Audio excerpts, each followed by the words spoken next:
श्रीविश्वकर्माष्टकम् आदिरूप नमस्तोभ्यं नमस्तोभ्यं पितामह विराटाख्य नमस्तोभ्यं विश्वकर्मन् नमो नमः आकृतिकल्पनानाथ स्त्रीनेत्रीज्ञाननायक सर्वसिद्धिप्रदाता त्वं विश्वकर्मन् नमो नमः पुस्तकं ज्ञानसूत्रं च कम्बीसूत्रं कमण्डलुं धृत्वा सम्मोहनं देव विश्वकर्मन् नमो नमः विश्वात्मा भूतरूपेण नानाकष्टसंहारक तारकानादिसंहारादि विश्वकर्मन् नमो नमः ब्रह्माण्डखिलदेवानां स्थानं सर्वभूतलं तलं लीलया रचितं येन विश्वरूपाय ते नमः विश्वव्यापिन्नमस्तुभ्यं त्र्यम्बकं हंसवाहनं सर्वक्षेत्रनिवासाख्यं विश्वकर्मन् नमो नमः निराभासाय नित्याय सत्यज्ञानान्तरात्मने विशुद्धाय विदुराय विश्वकर्मन् नमो नमः नमो वेदान्तवेद्याय वेदमूलनिवासिने नमो विविक्तचेष्टाय विश्वकर्मन् नमो नमः यो नरः पठते नित्यं विश्वकर्माष्टकमिदं धनं धर्मं च पुत्रस्य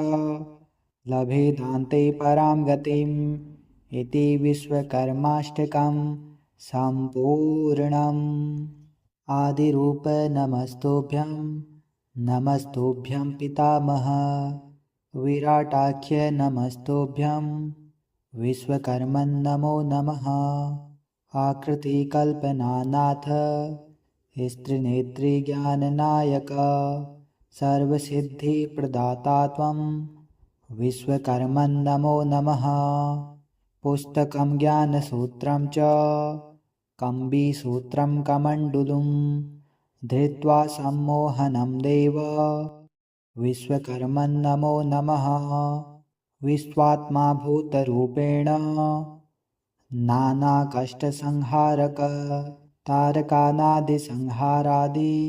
विश्वकर्मन् नमो नमः ब्रह्माण्डखिलदेवानां स्थानं सर्वभूतलं तलं लीलया रचितं येन विश्वरूपाय ते नमः विश्वव्यापिन्नमस्तुभ्यं त्र्यम्बकं हंसवाहनं सर्वक्षेत्रनिवासाख्यं विश्वकर्मन् नमो नमः निराभासाय नित्याय सत्यज्ञानान्तरात्मने विशुद्धाय विदुराय विश्वकर्मन् नमो नमः नमो वेदान्तवेद्याय वेदमूलनिवासिने नमो विविक्तचेष्टाय विश्वकर्मन् नमो नमः यो नरः पठते नित्यं विश्वकर्माष्टकमिदं धनं धर्मं च पुत्रस्य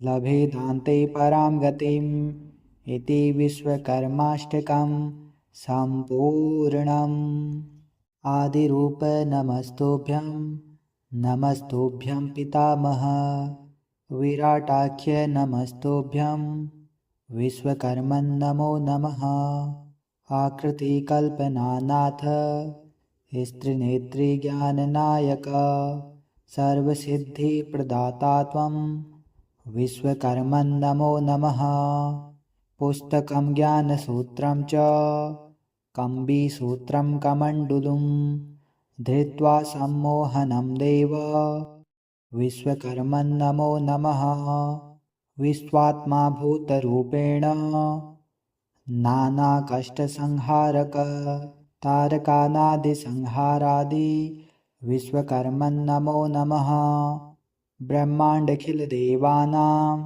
स्थानं सर्वभूतलं तलं लीलया रचितं येन विश्वरूपाय ते नमः विश्वव्यापिन्नमस्तुभ्यं त्र्यम्बकं हंसवाहनं सर्वक्षेत्रनिवासाख्यं विश्वकर्मन् नमो नमः। निराभासाय नित्याय सत्यज्ञानान्तरात्मने विशुद्धाय विदुराय विश्वकर्मन् नमो नमः। नमो वेदान्तवेद्याय वेदमूलनिवासिने नमो विविक्तचेष्टाय विश्वकर्मन् नमो नमः। यो नरः पठते नित्यं विश्वकर्माष्टकमिदं धनं धर्मं च पुत्रस्य लभेदान्ते परां गतिम् इति विश्वकर्माष्टकं सम्पूर्णम्। आदिरूप नमस्तुभ्यं नमस्तुभ्यं पितामह विराटाख्य नमस्तुभ्यं विश्वकर्मन् नमो नमः। आकृतिकल्पनानाथ स्त्रीनेत्रीज्ञाननायक सर्वसिद्धिप्रदाता त्वं विश्वकर्मन् नमो नमः। पुस्तकं ज्ञानसूत्रं च कम्बीसूत्रं कमण्डलुं धृत्वा सम्मोहनं देव विश्वकर्मन् नमो नमः। विश्वात्मा भूतरूपेण नानाकष्टसंहारक तारकानादिसंहारादि विश्वकर्मन् नमो नमः। ब्रह्माण्डखिलदेवानां स्थानं सर्वभूतलं तलं लीलया रचितं येन विश्वरूपाय ते नमः। विश्वव्यापिन्नमस्तुभ्यं त्र्यम्बकं हंसवाहनं सर्वक्षेत्रनिवासाख्यं विश्वकर्मन् नमो नमः। निराभासाय नित्याय सत्यज्ञानान्तरात्मने विशुद्धाय विदुराय विश्वकर्मन् नमो नमः। नमो वेदान्तवेद्याय वेदमूलनिवासिने नमो विविक्तचेष्टाय विश्वकर्मन् नमो नमः। यो नरः पठते नित्यं विश्वकर्माष्टकमिदं धनं धर्मं च पुत्रस्य लभेदान्ते परां गतिम् इति विश्वकर्माष्टकं सम्पूर्णम्। आदिरूप नमस्तुभ्यं नमस्तुभ्यं पितामह विराटाख्य नमस्तुभ्यं विश्वकर्मन् नमो नमः। आकृतिकल्पनानाथ स्त्रीनेत्रीज्ञाननायक सर्वसिद्धिप्रदाता त्वं विश्वकर्मन् नमो नमः। पुस्तकं ज्ञानसूत्रं च कम्बीसूत्रं कमण्डलुं धृत्वा सम्मोहनं देव विश्वकर्मन् नमो नमः। विश्वात्मा भूतरूपेण नानाकष्टसंहारक तारकानादिसंहारादि विश्वकर्मन् नमो नमः। ब्रह्माण्डखिलदेवानां स्थानं सर्वभूतलं तलं लीलया रचितं येन विश्वरूपाय ते नमः। विश्वव्यापिन्नमस्तुभ्यं त्र्यम्बकं हंसवाहनं सर्वक्षेत्रनिवासाख्यं विश्वकर्मन् नमो नमः। निराभासाय नित्याय सत्यज्ञानान्तरात्मने विशुद्धाय विदुराय विश्वकर्मन् नमो नमः। नमो वेदान्तवेद्याय वेदमूलनिवासिने नमो विविक्तचेष्टाय विश्वकर्मन् नमो नमः। यो नरः पठते नित्यं विश्वकर्माष्टकमिदं धनं धर्मं च पुत्रस्य लभेदान्ते परां गतिम् इति विश्वकर्माष्टकं सम्पूर्णम्। आदिरूप नमस्तुभ्यं नमस्तुभ्यं पितामह विराटाख्य नमस्तुभ्यं विश्वकर्मन् नमो नमः। आकृतिकल्पनानाथ स्त्रीनेत्रीज्ञाननायक सर्वसिद्धिप्रदाता त्वं विश्वकर्मन्नमो नमः।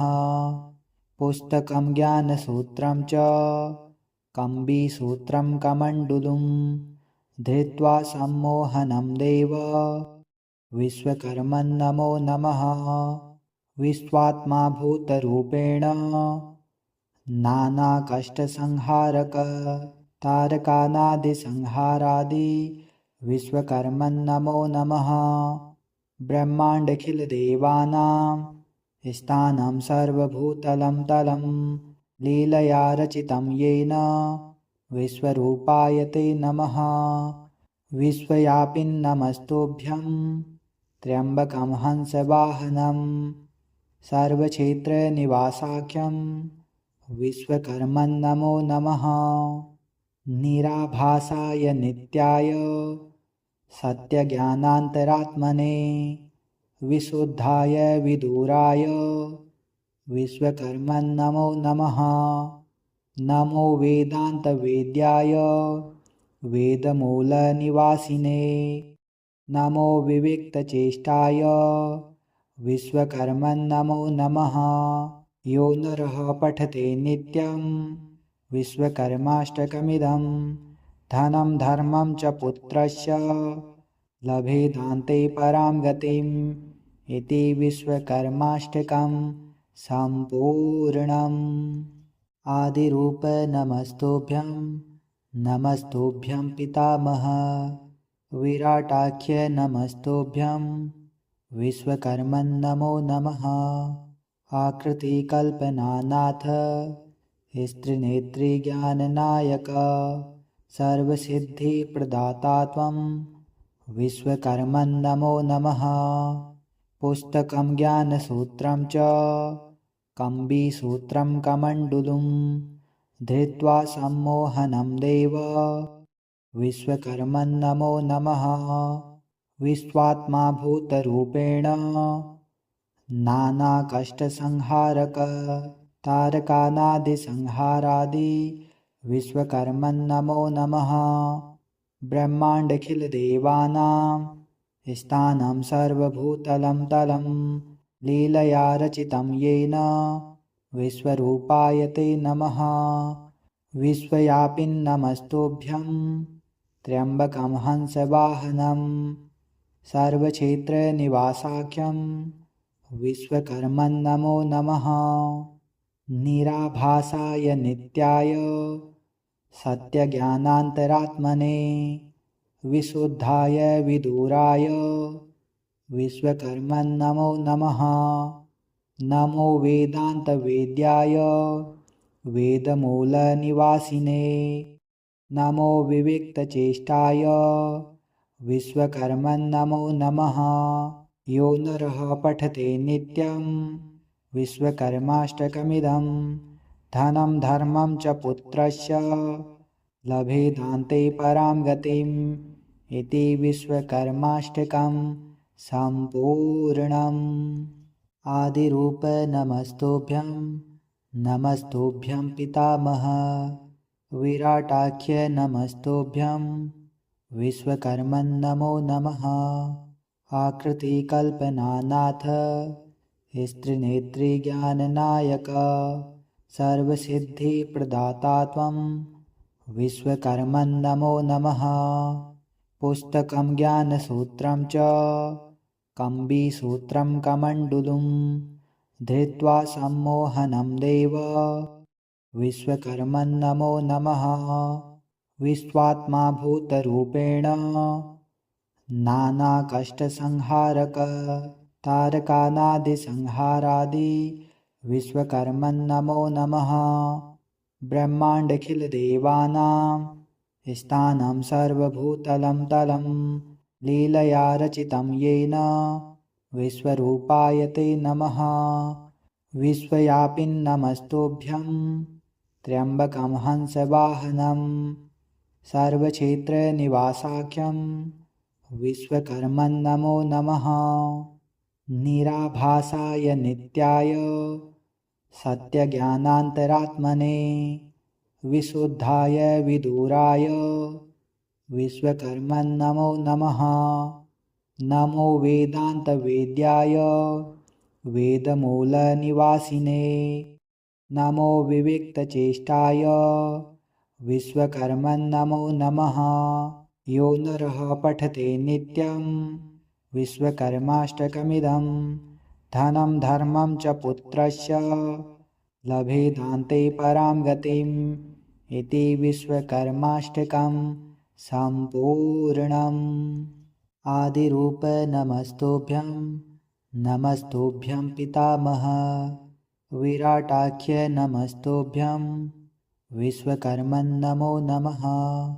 आकृतिकल्पनानाथ स्त्रीनेत्रीज्ञाननायक सर्वसिद्धिप्रदाता त्वं विश्वकर्मन् नमो नमः। पुस्तकं ज्ञानसूत्रं च कम्बीसूत्रं कमण्डलुं धृत्वा सम्मोहनं देव विश्वकर्मन् नमो नमः। विश्वात्मा भूतरूपेण नानाकष्टसंहारक तारकानादिसंहारादि विश्वकर्मन् नमो नमः। ब्रह्माण्डखिलदेवानां स्थानं सर्वभूतलं तलं लीलया रचितं येन विश्वरूपाय ते नमः। विश्वव्यापिन्नमस्तुभ्यं त्र्यम्बकं हंसवाहनं सर्वक्षेत्रनिवासाख्यं विश्वकर्मन् नमो नमः। निराभासाय नित्याय सत्यज्ञानान्तरात्मने विशुद्धाय विदुराय विश्वकर्मन् नमो नमः।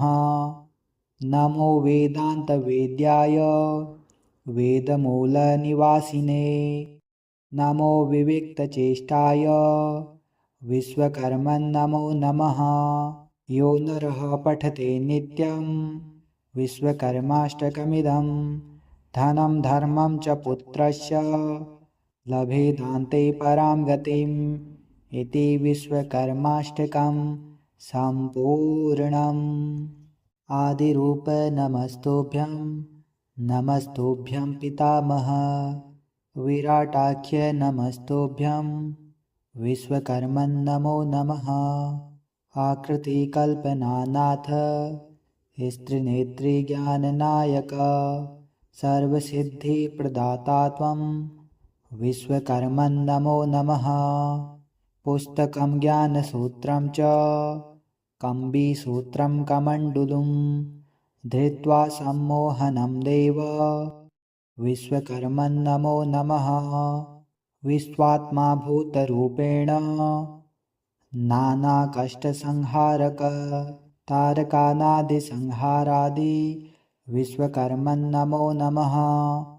ब्रह्माण्डखिलदेवानां स्थानं सर्वभूतलं तलं लीलया रचितं येन विश्वरूपाय ते नमः। विश्वव्यापिन्नमस्तुभ्यं त्र्यम्बकं हंसवाहनं सर्वक्षेत्रनिवासाख्यं विश्वकर्मन् नमो नमः। निराभासाय नित्याय सत्यज्ञानान्तरात्मने विशुद्धाय विदुराय विश्वकर्मन् नमो नमः। नमो वेदान्तवेद्याय वेदमूलनिवासिने नमो विविक्तचेष्टाय विश्वकर्मन् नमो नमः।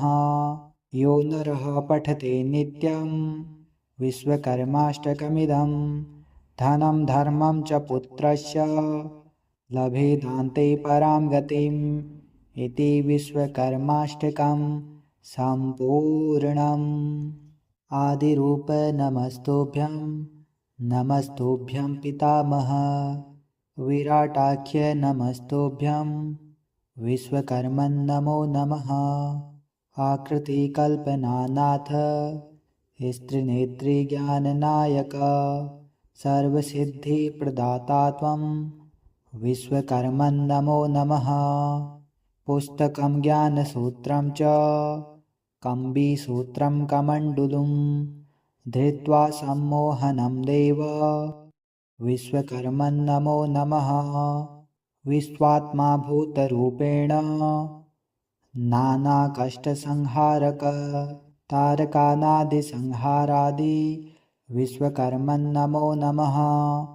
ब्रह्माण्डखिलदेवानां स्थानं सर्वभूतलं तलं लीलया रचितं येन विश्वरूपाय ते नमः। विश्वव्यापिन्नमस्तुभ्यं त्र्यम्बकं हंसवाहनं सर्वक्षेत्रनिवासाख्यं विश्वकर्मन्नमो नमः। निराभासाय नित्याय सत्यज्ञानान्तरात्मने विशुद्धाय विदुराय विश्वकर्मन्नमो नमः। नमो वेदान्तवेद्याय वेदमूलनिवासिने नमो विविक्तचेष्टाय विश्वकर्मन्नमो नमः। यो नरः पठते नित्यं विश्वकर्माष्टकमिदं धनं धर्मं च पुत्रस्य लभेदान्ते परां गतिम् इति विश्वकर्माष्टकं सम्पूर्णम्।